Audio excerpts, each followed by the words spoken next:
Okay, Chuck, I'm ready to keep rolling if you are. So at 7:33, we'll start the Intergovernmental Relations Committee meeting. Present are committee members Glassburn, Vice Chair Schuman, and committee member Heeman, and the rest of council, the mayor, finance director, planning director, law director, HR director, and guests. Up for consideration today is 2020-146, the Senior Transportation Contract, which is a resolution dispensing with the RFP process and authorizing the mayor to enter into an agreement with the Senior Transportation Connection of Cuyahoga County to provide for, among other services, senior citizen transportation services and declaring an emergency. And if the mayor or his designee would like to discuss this, please begin. Mr. Chair, I can start this discussion. Sure. This is a 2-year contract renewal with the Senior Transportation Connection. As many of council members are familiar with, that we used to operate our own paratransit system, NoCop, and that it regionalized and merged together several communities' paratransit systems and now serves Cuyahoga County. So the most frequent types of trips for North Olmsted residents are to and from the senior center, medical trips, dialysis, shopping, and other types of personal trips. Of course, this year was a unique year. In 2019, we had just over 3,000 trips, and in 2020, that has gone down to about 800. With the end of the contract came a renegotiation. The STC's expenses have gone up and their revenues have gone down, especially with the pandemic. So they proposed a small increase in costs in the contract. In the current contract, the 2019-2020 contract, like for example, a one-way trip in a group would cost $9 per person, or an individual trip would cost $21 per person. They're proposing an increase to $9.25 and from $21 to $23. So modest increases. To some extent, they're offset by the fare rates that the end user pays, but it is subsidized by the city. I believe we have $45,000 budgeted in the 2021 budget, but I would be surprised if we would spend all of that. In past years, we've spent between $45,000 and $50,000, but this year, I think so far, I know we haven't paid our final bill of the year, but I think we're under 20 at this point. So I think we are anticipating 2021 will result in higher number of trips, but they'll still be the first part of the year that we expect to be a bit low. And then we hope that 2022 will be more back to normal. Director Kopfer is the one who's negotiated this contract in the past, so I'm sure she has other details I've missed, but those are the basic bones of the contract renewal. Director Kopfer, did you want to add anything?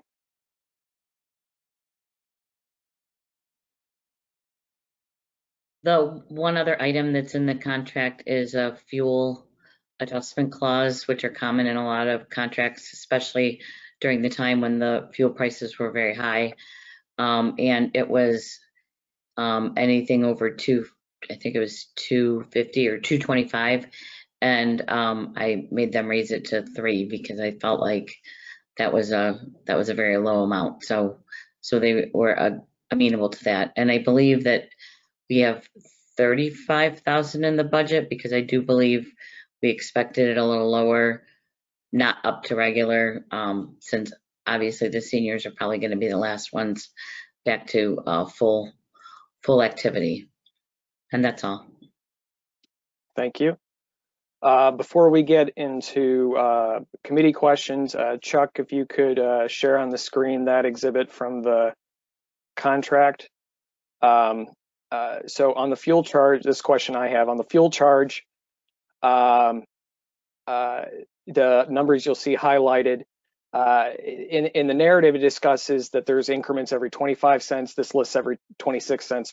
Fine, I'm not quibbling with that, but it talks about ranges of $3 to $3, and then it skips $3.21 to $3.24, and then it also skips $3.27 to 351. So we're missing 2 ranges in there.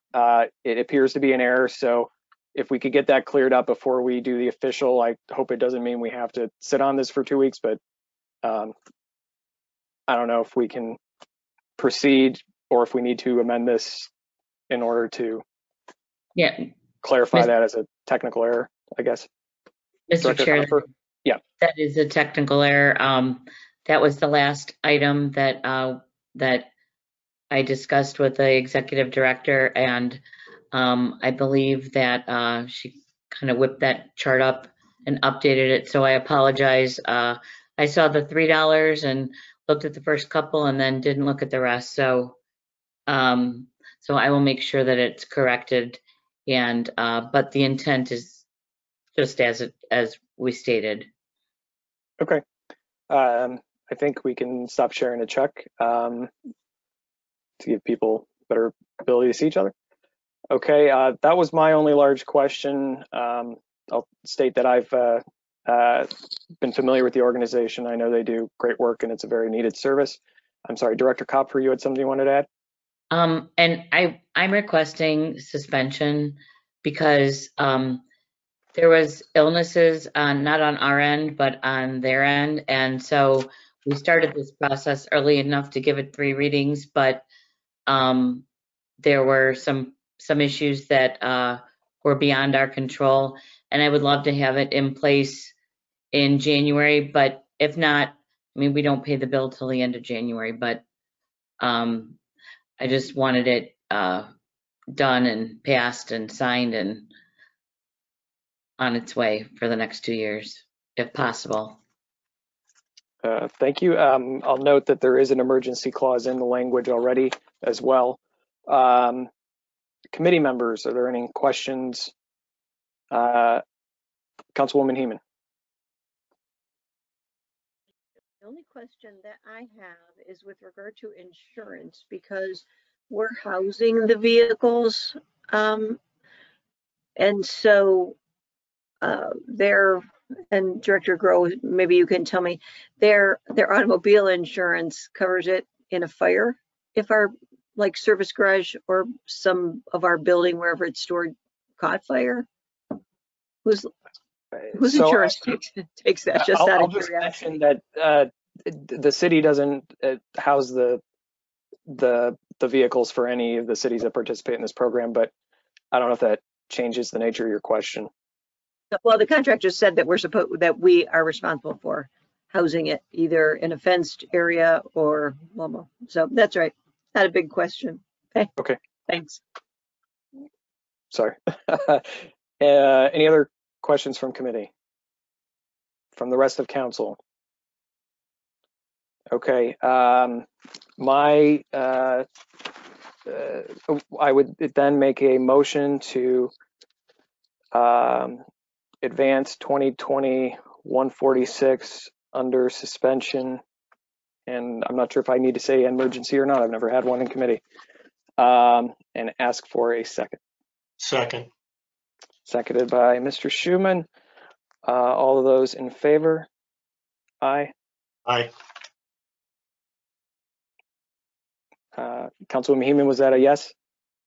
Okay, then it'll be 3-0, and we will conclude the committee at 7:42.